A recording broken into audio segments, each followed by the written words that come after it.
Pour espérer créer de la valeur, les dirigeants doivent réaliser des investissements et parfois trouver des financements adéquats. Il existe plusieurs possibilités de l'autofinancement au crédit bancaire, en passant par le crédit bail ou encore le capital risque. Quelles sont les différentes modalités de financement?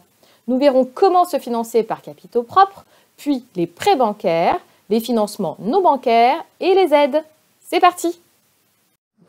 Pour illustrer nos propos, nous allons prendre l'exemple de Zeco, une entreprise nouvellement créée par 3 associés qui propose un service client remarquable, une offre B2B donc destinée aux entreprises.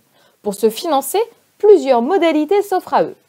En effet, le financement par endettement bancaire est une source certes majeure, mais il existe de nombreux autres qu'il est possible de solliciter pour aboutir à une combinaison efficace. Tout d'abord, voyons les capitaux propres liés directement à l'entreprise ou à ses actionnaires, historiques ou nouveaux. L'autofinancement, le plus simple, mais qui dépend de la trésorerie. C'est donc une ressource incontournable. Mais pas de profit, pas d'épargne brute, pas d'autofinancement possible. L'augmentation de capital consiste à solliciter les actionnaires existants ou nouveaux. Ils apportent les fonds en échange de nouvelles actions. Financement magique qui permet d'obtenir des sommes importantes, mais faut-il encore convaincre? Enfin, le capital risque désigne les sociétés spécialisées qui ont vocation d'investir dans les entreprises naissantes en échange d'un pourcentage de la société. Tout comme les business angels, le capital risque n'a pas vocation de diriger l'entreprise, seulement à la financer. Si les dirigeants de Zeco souhaitent se tourner vers un financement plus classique, il y a le recours au crédit.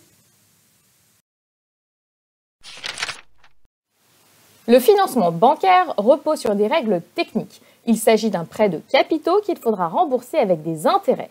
Le taux peut être fixe ou variable.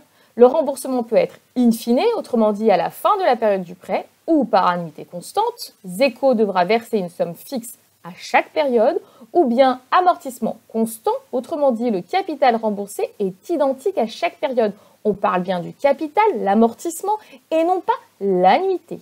Le prêt évite l'entrée de nouveaux actionnaires, mais faut-il encore convaincre son banquier?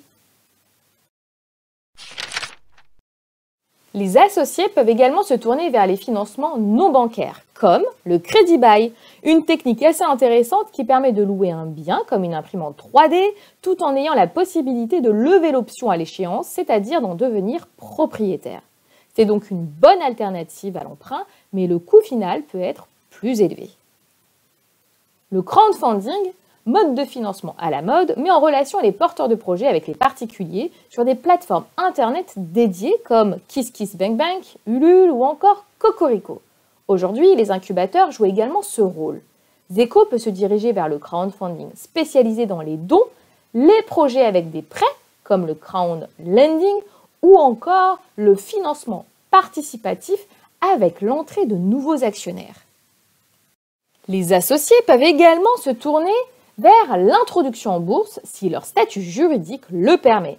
Cela permet d'obtenir des capitaux importants, mais les procédures longues et coûteuses ne sont pas données à toutes les entreprises. Euronext et Alternext constituent 2 marchés en cotation destinés aux firmes valant de 1 milliard à 150 millions d'euros, mais également aux grandes PME.